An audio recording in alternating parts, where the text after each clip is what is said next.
Umwambaro usa n'icyatsi kibisi niwo mwambaro w'abanyororo mu Burundi.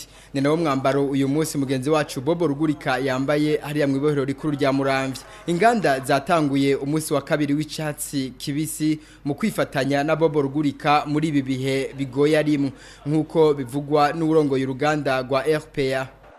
Uyu munsi tugize inama y'uruganda rwa RPA twambaye zino mpuzu zisa n'urwatsi rubisi kugira ngo twifatikanye na mugenzi wacu Bobo Rugurika asanzwe warongoye ino radio muri uno mwanya ari mwibohero rikuri Muramvya.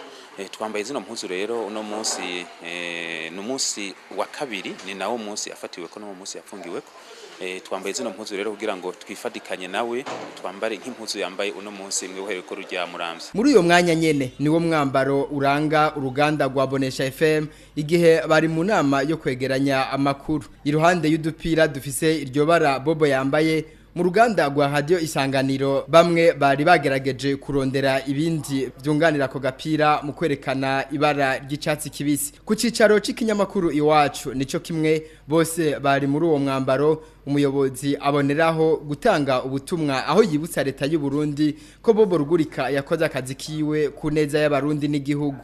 Kandi no kugira abantu bamenye yuko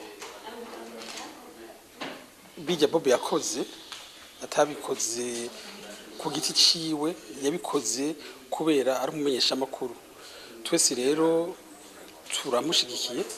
turashigikiye umwuga wo kumenyesha amakuru, tukadusaba yuko na leta yo kwikebuka ikamenya kutubahiriza mu mwuga wacu, ikamenya gusorera ibyo dukora, kandi ikamenya ko gufunga umumenyesha amakuru ari amakosa kuko abariko akora akazi kiwe. Mu ruganda rwa radio televiziyo Renaissance muri uwo mwambaro nyene kumwe n'abandi bakora mu bindi bisata mu kwerekana ko bari nyuma ya Bobo Rugurika mu ibohero rya Muramvya haraheze iminsi indwi.